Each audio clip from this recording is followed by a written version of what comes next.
Peggy 18.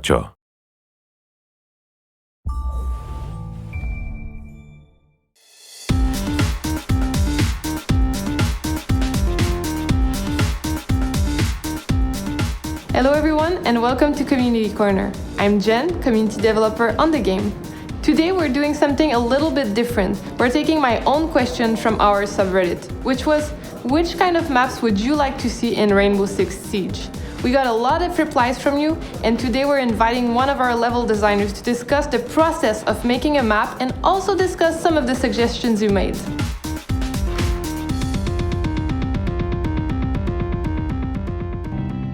Alright, well, hi Gab. So we're going to be discussing, first of all, what's the process of making a map? So how do we get started? I think the most important thing to do in Rainbow Six when you're building a map is grab a fantasy that really sparks you. The plane was definitely inspired by a real-world event. So I think that's really something we need to nail from the beginning.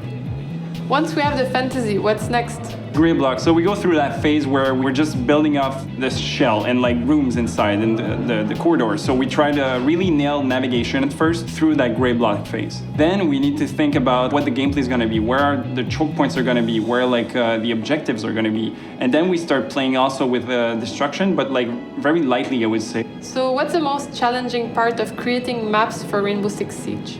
I think that's something that comes to mind right away is destruction, because we don't have much to compare with. Mm-hmm. And this brings me to the second point where as designer I can go so far in my map, but then I need to let the player play my map and they have total agency within the map, and the way they're using it and the way they're playing with it, using destruction, repel and all that, they can really do everything they want within that level, and I need to take that into account when I'm building my levels. So playing around with destruction, we basically start establishing kind of guidelines for ourselves, right? We come up with stuff we need to follow in terms of rules, but then we like to break them and create interesting twists around them. We never touch the outside shell of a map for destruction. That was one of the guidelines. But then we have two maps like Hereford and Clubhouse, which completely break this set of rules, you know? Charge going live.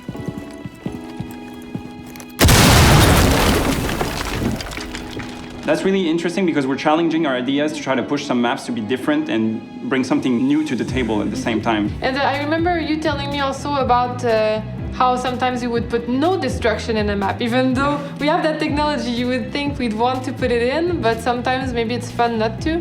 Yeah, in Bank, the interesting part with Bank was that there's an objective where you have absolutely no destruction within this room, but destruction happens all around it. And so defender can either turtle this room very strongly with 5 players inside, but then you're vulnerable to grenades attack and stuff like that. So I think that breaking these rules sometimes brings something very interesting to the table. And sometimes we try to push the boundaries and you tell me sometimes it just doesn't work out.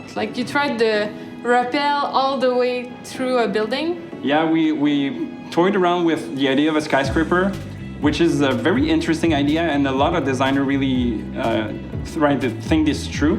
But the problem we had with this was that the rappel part, which was really intense, was only at the beginning, where attackers would rappel down for 15 seconds. But then it was kind of hard to balance what the defenders are doing at this point, and how can we really use verticality as a gameplay element, not just as an approach element. So this is definitely something we should put more time into and try to think about it, because it can definitely work out. And are there any rules that you think we could break in the future, let's say in the post-launch maps? One thing that we didn't try that much but could be interesting is having somewhat of no exterior, because every map we have right now, we're spawning outside, approaching the building, but what if you're spawning on the building itself or within the building itself, and there's not much exterior going on? I think that could be something interesting, and then we could take the ideas from consulate, for instance, and add rappel from within the building. Mm-hmm. So that could be something interesting.